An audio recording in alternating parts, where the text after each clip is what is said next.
26 de fevereiro, 18 horas e 44 minutos. Estamos aguardando os alunos da turma AD 03NA, Gestão Financeira e Orçamentária. Hoje nós faremos uma revisão de indicadores de estrutura e de liquidez.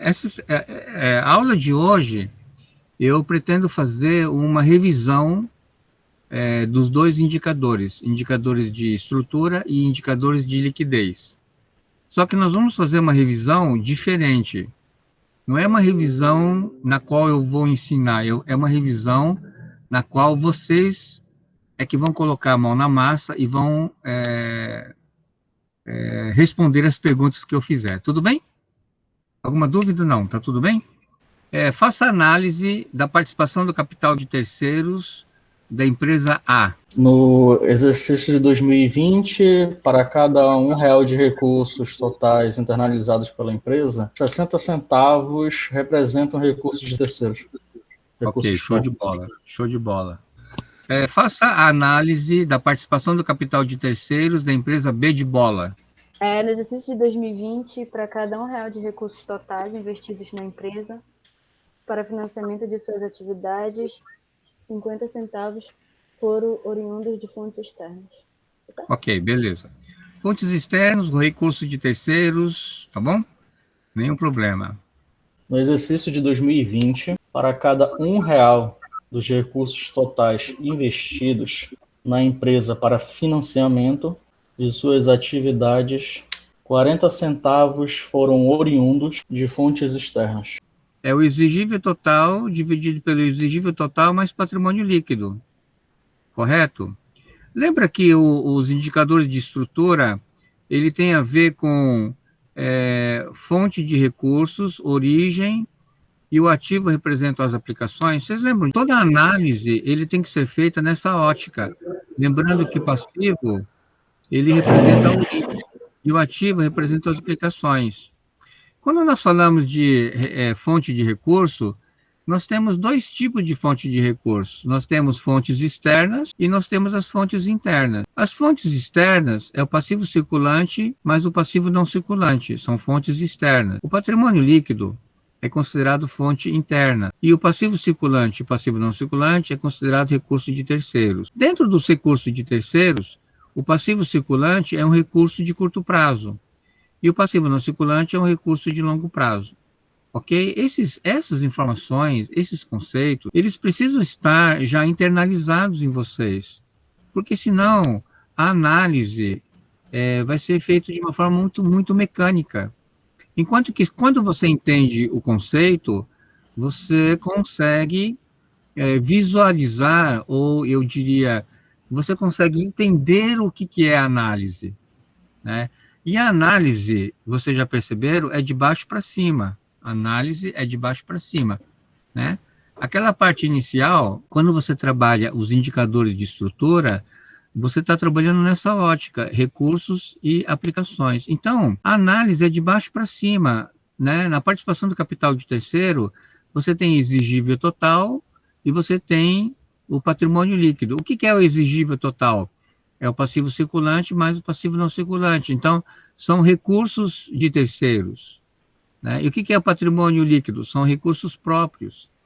Então, você vai dizer assim, no exercício de 2020, para cada R$1 de recursos de terceiros e recursos próprios que foram internalizados pela empresa, desses recursos, 60% representam recursos de terceiros, recursos externos.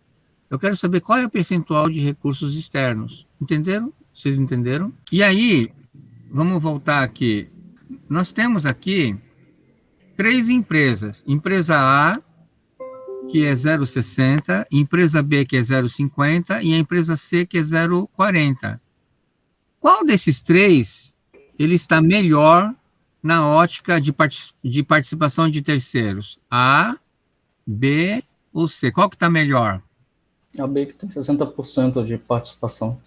Dentro de uma empresa, é melhor ter recurso de terceiros ou ter recursos próprios para uma empresa? Próprios, né? Creio que seja os próprios, né?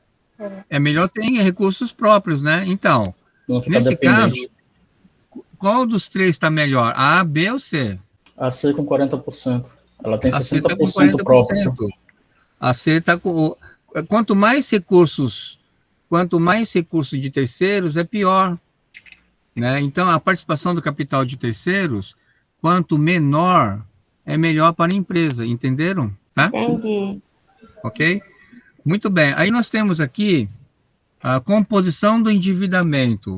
No exercício de 2020, para cada R$ 1 de recursos externos captados pela empresa, 20 centavos representam recursos de curto prazo. De curto prazo, ok.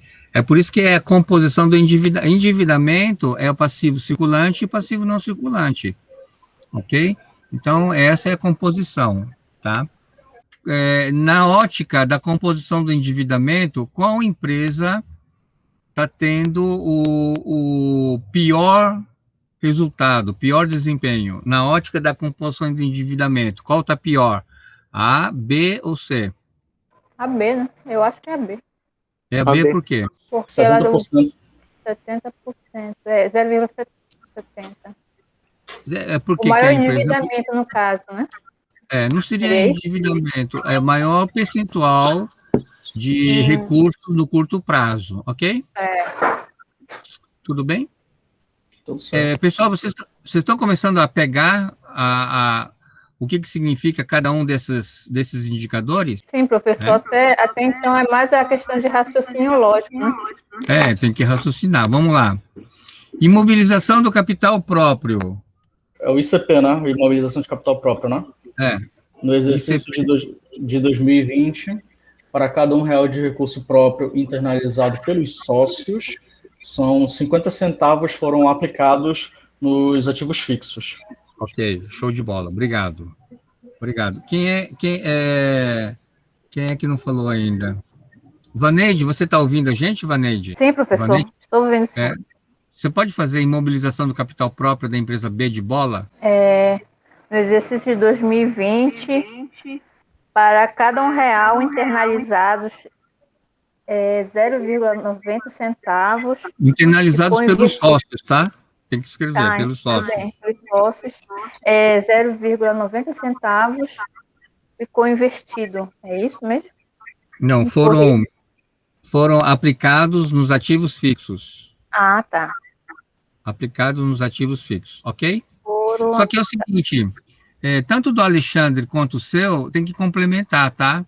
Alexandre, tem que completar dizendo o seguinte: no exercício de 2020, para cada R$ 1 de recursos próprios internalizados pelos sócios, 50 centavos foram aplicados nos ativos fixos. Nesse caso, está sobrando ou está faltando dinheiro? Está sobrando dinheiro, porque o sócio, ele tem de recurso próprio 100%. Do 100% que ele tem, 50% foram nos ativos fixos, ou seja, os outros 50% ele está sobrando, que ele vai poder usar no capital de giro, ok? Muito bem, então, a imobilização do capital próprio... Oi, Marcelene, tudo bem? Tudo bem, professor. Boa noite. Já que você ligou, também vou ligar o meu. Marcelene, imobilização do capital próprio, 1,50. Faz análise, 1,50. De 2020, né? Para cada R$ 1 de recurso próprio internalizado pelos sócios, R$ 1,50 foram aplicados nos ativos fixos, tendo um excedente de 50 centavos acho que do capital próprio, no caso. Na verdade, Alexandre, se você tem de recurso, o 100% do recurso, você tem que gastar 150, na verdade não tem excedente, está faltando 50 centavos, entendeu? Então, imobilização do capital próprio, quanto maior, é pior para a empresa. Quanto maior, é pior. Se você tem R$ 1, digamos que você tem 100 mil reais, mas você vai ter que aplicar 150, significa que está faltando 50 mil, entendeu? Então, quando você tem 1, alguma coisa, esse alguma coisa, ele é o déficit, está faltando dinheiro. Vocês entenderam? Quanto maior, é pior. Imobilização do capital próprio, quanto maior, é pior para a empresa. Então, das 3 empresas, qual é a pior? A, B ou C? A C, visivelmente. A C é a pior, por quê? Porque ela, do 100% que ela tem, ela teve que aplicar 150. Ou seja, esses 50 centavos é um déficit. Que ela vai tirar de onde esses 50 centavos? De onde ela vai tirar? Recursos de terceiros. Muito bem, show. Recurso de terceiros de curto ou de longo prazo, Matheus? Curto prazo? Provavelmente de curto prazo, ok? Provavelmente de curto prazo. A não ser que você já tenha um bom relacionamento com esses bancos, ou vai pegar algum dinheiro do BNDES, um financiamento a longo prazo, mas a princípio, como nós não temos essas informações, ele vai tirar do passivo circulante, que é um recurso de curto prazo, ok?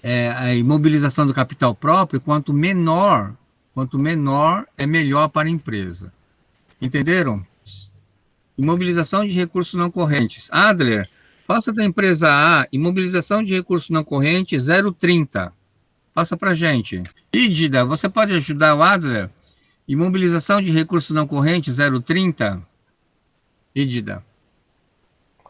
Professor, tem que colocar o slide de volta na tela. Não, eu já estou falando 0,30. Imobilização de recursos não correntes 0,30. Okay. Nesse caso, existe um excedente ou existe um déficit? Um excedente. Excedente de quanto? 70 centavos. 70 centavos, show de bola. Beleza, Alexandre? Estou anotando, professor. Ok. Pode tentar, Matheus. No exercício de 2020, para cada R$1 de recursos próprios, mais recursos de terceiros a longo prazo, a empresa aplicou 1,10 na formação do ativo permanente. Tá, nesse caso, você vai dizer que houve o quê? Um excedente ou um déficit? Um déficit. Um déficit de quanto? 10 centavos, financiado 10 pelo passivo circulante. 10 centavos, ok? Tá, então, quando você tem imobilização de recursos não correntes maior do que 1, é ruim para a empresa. Significa que a empresa pegou o dinheiro dos sócios, pegou um financiamento de longo prazo e, mesmo assim, não conseguiu aplicar nos ativos fixos, não conseguiu bancar. Ficou faltando 10 centavos. Sim. Ok? Vocês entenderam? Beleza. Qual dos 3 é pior? A, B ou C? Hein, pessoal? Deixa eu colocar aqui. Porque não dá para ver. Pronto, agora não seja por isso. Tá aqui, ó. Tá? Imobilização de recursos não correntes. A é 0,30, a B é 0,60 e a C é 1,10. Qual é pior? A empresa C. Por que é pior? Porque é a única que teve um déficit de 10 centavos. No caso aqui, ela não conseguiu. Ela pegou dinheiro de terceiros de longo prazo, pegou o recurso próprio e ficou faltando ainda 10 centavos, tá? Então é a pior dos 3, tá? E qual que é a melhor, A ou B? Professor, nesse caso do déficit, ela tem que pagar com... Ela vai pegar o dinheiro, ela vai ter que pegar o recurso do passivo circulante, Alexandre. Entendeu, Alexandre? Sim. Tá? Imobilização de recurso não corrente. Qual é melhor, A ou B? A é 0,30 e a B é 0,60. Qual é melhor? Porque ela tem um excedente de 70 centavos, porque ela tem o menor índice de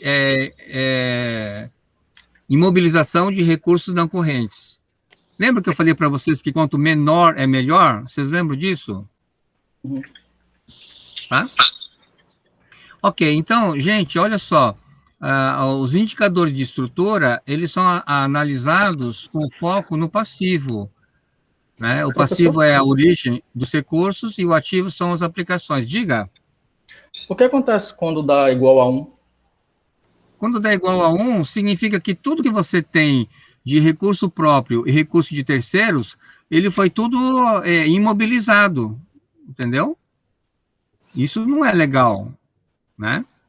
Porque aí, nesse caso, se for igual a 1, Alexandre, a empresa não tem capital de giro, entendeu? Sim. Beleza? deixa eu sair daqui. Pessoal, tá tudo bem aqui? Tá tudo beleza? Mais ou menos, mas tá dando para entender um pouco. Ok, ó, pessoal, então, veja só. O cálculo é o de menos, pessoal. É justamente, o problema justamente é a análise. É análise, o mais importante é análise, mas mais importante do que fazer análise é entender o que significa análise. Composição de endividamento é, dentro dos recursos de terceiros, que é passivo circulante, passivo não circulante, quanto está no curto prazo, ok? Aí nós temos imobilização do capital próprio, quanto do patrimônio líquido foi imobilizado. Imobilização de recurso não corrente é o patrimônio líquido mais recursos de terceiros a longo prazo. Quanto desses recursos foram imobilizados? Vamos para indicadores de liquidez. O que era liquidez mesmo, galera? O que é liquidez? A capacidade financeira da empresa de honrar seus Isso, capacidade financeira de honrar os compromissos. Show de bola. Capacidade financeira de honrar os compromissos. Vamos repetir? Todo mundo? 1, 2, 3, já. O que é liquidez? Capacidade financeira de honrar os compromissos. De novo. Capacidade financeira de honrar os compromissos. De novo. De novo. Capacidade financeira de honrar os compromissos. Tá, de novo. Capacidade financeira de honrar os compromissos. É só o Alexandre que fala, bora falar todo mundo. Vamos lá. Capacidade financeira de honrar os compromissos. Capacidade Pessoal, financeira de honrar os compromissos. Aí, show. Capacidade financeira de honrar os compromissos. Tá. Então é o seguinte, olha lá. Se a liquidez é a capacidade financeira de honrar o compromisso, é óbvio que nós vamos interpretar o ativo como sendo bens e direitos. O ativo são bens e direitos. E o que é o passivo? Obrigações. O passivo são obrigações, tá? Então nós temos bens e direitos de curto e de longo prazo, e nós temos obrigações de curto e obrigações de longo prazo, correto? Tá? Observe que o tempo todo eu estou batendo na mesma tecla, né? De tanto que eu estou repetindo que vocês estão aprendendo, né? Não é isso? Tá? Só que esse esforço tem que ser de vocês também, tá? Beleza? Aí nós temos aqui, vamos lá, vamos aqui para a janela. Professor, pela liquidez geral, né? Quanto mais, melhor, né? Quanto maior a liquidez, todos eles, Alexandre, quanto maior é melhor, tá? A liquidez. A liquidez não é capacidade de honrar o compromisso? Sim. Então, quanto maior é melhor para a empresa. Ok? Quando dá um que fica algo neutro, no caso, ela não tem a capacidade de honrar? Como assim? Não entendi a sua pergunta. Se caso a liquidez ela der igual a 1. Não, se der igual a 1, ela consegue pagar. Ela fica zerada, mas ela consegue pagar, entendeu? Entendi. A maior que 1 ela consegue pagar de boa, né? E sobra dinheiro. Maior de 1 ela consegue pagar de boa e sobra dinheiro. Ok? Menor de 1 ela não consegue pagar. Ok? Tá devendo. Vamos lá, quem é que pode fazer a análise da liquidez geral 2,9?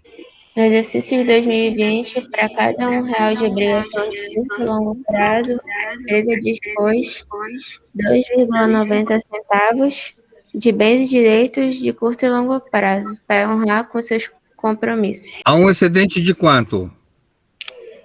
R$1,90? Isso. Quem falou agora aí? A Vanessa. Muito bem, Vanessa. Show. Show de bola. Tá? Vanessa, indica outra pessoa para fazer a letra B. Inferninho. Matheus. Inferninho. Matheus, liquidez geral 1,8. Faz aí. No exercício de 2020, para cada R$1 de obrigações de curto e longo prazo, a empresa dispôs de 1,80 de bens e direitos de curto e longo prazo para honrar com seus compromissos. a um excedente de 80 centavos. Show de bola, Matheus. Muito bom, excelente. Excelente, excelente. Indica outra pessoa, Matheus. A Ídida. Ídida, liquidez geral 1,50. No exercício de 2020, para cada R$ 1 de obrigações de curto e longo prazo, a empresa dispôs de R$ 1,50 de bens e direitos de curto e longo prazo para honrar com seus compromissos, Show havendo de bola. excedente de 50 centavos. Ok, obrigado. Qual dessas três empresas é mais eficiente na ótica da liquidez geral? A, B ou C? Empresa A, Letra A. Letra A. Por quê? Por quê? que é um excedente de 1,90.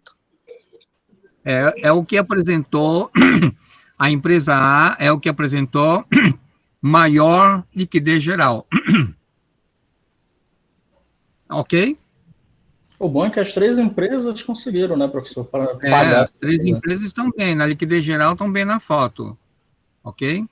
Qual dessas três empresas, na ótica da liquidez geral, tem o pior desempenho? Letra C com 1,50. Letra C, por quê?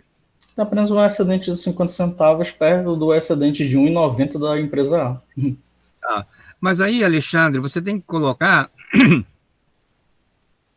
que a empresa C apresentou apresentou o pior desempenho, porque entre as três é o que tem menor liquidez geral. Ok. Ok? Tudo bem, pessoal? Quando vocês colocam maior e menor, vocês estão fazendo uma comparação, correto? Não é isso? No exercício de 2020, para cada R$ 1 de obrigações de curto prazo, a empresa contou com 1,70 de bens e direitos circulantes, o que garantiu folga financeira no período de 0,70. A empresa liquidez corrente de 0,90, que está tendo Ok, déficit de 10 ela é centavos. ela é pior por quê? Porque dentro das três, ela é que tem a menor taxa de liquidez corrente. Exatamente, Alexandre. Tá? Inclusive, a liquidez corrente da empresa C, ela está apresentando um déficit de De 10 quanto? centavos. Déficit de 10 centavos. Tá? Entre a empresa A e a empresa B, qual é que tem a melhor liquidez corrente, A ou B? A, A empresa A. Por quê? porque ela tá com um excedente de 70, né? Positivo. Na verdade, quando você fala assim, você só está falando na A. Quando eu pergunto qual é a melhor, você tem que dizer que a A ele tem uma liquidez corrente maior do que a B. Não basta você só falar da A, você tem que dizer que a A ela tem um desempenho melhor, porque a liquidez corrente da A é maior do que a liquidez corrente da B, entendeu? Entendi. Beleza? Ok, pessoal? Liquidez corrente, tá tudo bem, galera? Tudo beleza? Certo. Sim, professor. Ok, liquidez corrente. Liquidez seca 1,20. Ídida, você pode fazer análise, por favor? A empresa A, professor? Da empresa A. Liquidez seca da empresa A, 1,20. Tem que escrever que há um excedente de 20 centavos, tá bom, Ídida? Tá, ok. Vou escrever aqui. Ele tem um excedente de 20 centavos, ok? Ídida, indica uma outra pessoa para fazer a análise da empresa B de bola, liquidez seca da empresa B. O Matheus. Vamos lá, Matheus. No exercício de 2020, para cada R$ 1 de obrigações de curto prazo, a empresa contava com 90 centavos de bens e direitos também de curto prazo, sem computar a venda dos estoques. Agora você tem que complementar. Nesse caso, está sobrando ou está faltando dinheiro? Está sobrando, com um excedente de 10 centavos. Faltando. Não, está sobrando não, está faltando. Se você tem uma dívida de R$ 1 e você só tem 90 centavos, tá tendo um déficit de 10 centavos, entendeu? Ok, professor. Desculpa. Beleza, show. Indica outra pessoa para fazer da empresa C. A Vanessa. Vamos lá, Vanessa. Empresa C, liquidez seca 0,80. No exercício de 2020, para cada R$ 1 de obrigações de curto prazo, a empresa contava com 80 centavos de bens e direitos, também de curto prazo, com um excedente de 20 Não, você tem que centavos, dizer que é sem contar com estoque, entendeu? sem contar a venda de estoques, desculpa. Ah, Com um excedente de 20 centavos, faltando, no não, caso, né? não, ele não é excedente, é um déficit de 20 centavos. Déficit de 20 centavos, tá. Faz de novo, faz de novo.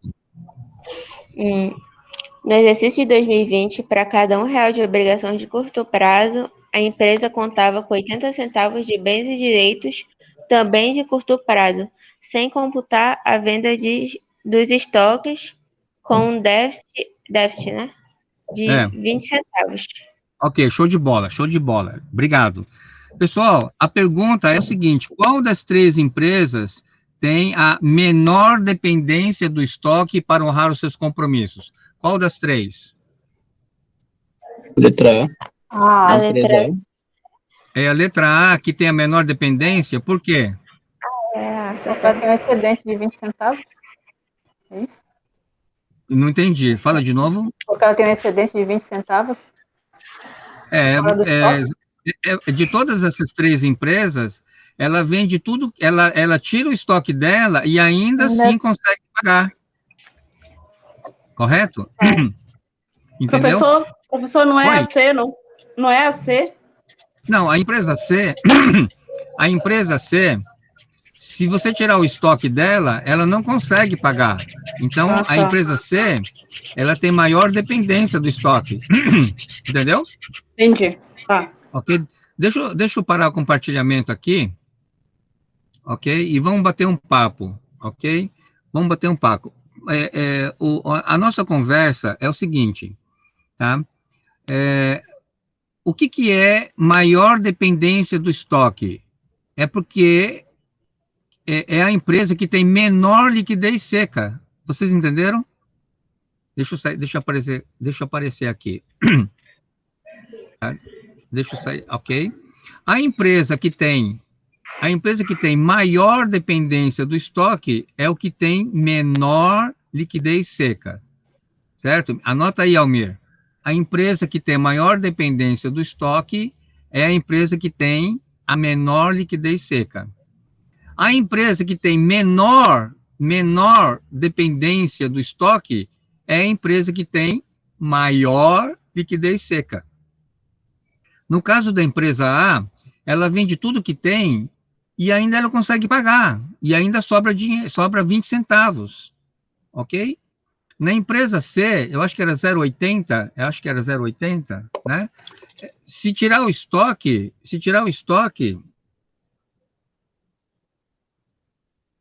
é 0,80. Se tirar o estoque, a liquidez seca dela é 0,80. E o que significa isso? Que o nível de dependência do estoque é 20%. Entenderam? É 20%, porque se você tira o estoque e ela consegue pagar só 80%, significa que o estoque representa 20% do ativo circulante dela. Vocês entenderam? Estão acompanhando aqui ou não? Estão acompanhando o raciocínio? Sim, professor. Tá. Ok? Beleza. Então, é o seguinte, vamos lá. Eu vou parar por aqui, tá? Deixa eu fazer a chamada rapidamente.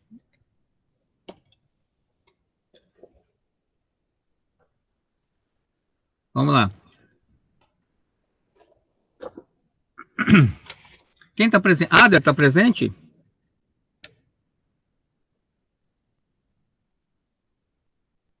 Levantou a mão. Deixa eu ver aqui na lista. Aqui na lista dá para ver. Almir está presente? Sim. Ídida está presente? Josias está presente? Sim, professor. Marcilene está presente? Sim, professor. Matheus, Sim, professor. Vaneide, Sim, professor, estou presente.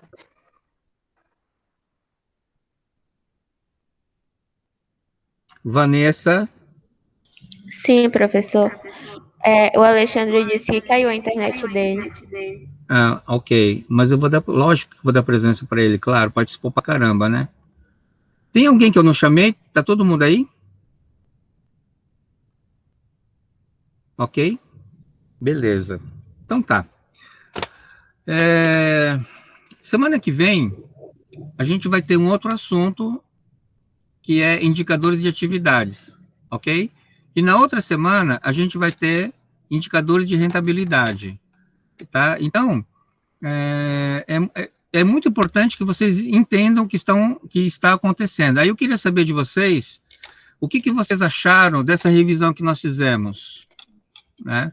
Vocês tiraram as dúvidas ou não? Sim, deu para entender melhor o assunto. Sim, professor. Deu para entender Sim, melhor? professor. Sim. Deu. A questão do raciocínio lógico, né? A noção de liquidez seca, o que é rentável, a questão do estoque, deu sim. Ok, beleza. Então tá. Pessoal, olha só que interessante. Como vocês se esforçaram e vocês se prontificaram a falar e não tiveram medo de participar e alguns até erraram, eu acredito que gerou aprendizado, não foi? Você não está mais seguro do que significa esses indicadores? Sim ou Com não? certeza. Sim, professor. Sim, Né? professor. Até por uma E o questão fato- de futuramente gerir uma empresa, tem que ter essa noção. Isso é o é mínimo verdade. necessário. Outra coisa, o fato de você terem repetido, né? Eu pergunto para vocês não gravaram mais? Almir, você não gravou mais depois que você gravou? Sim, professor. Eu já peguei já o barco andando quase pro fim, mas o que que eu entendi aí? Que a questão não é só fazer a continha é fácil.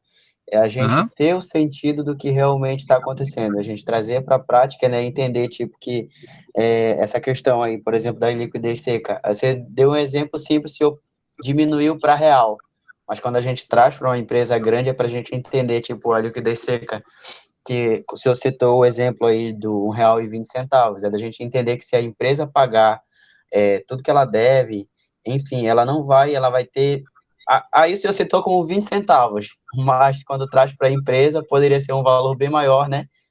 E Com que certeza. a empresa não precisaria vender o estoque dela ou se, tipo, trazendo para a prática, ter que vender com oferta para fazer dinheiro, né, no caso.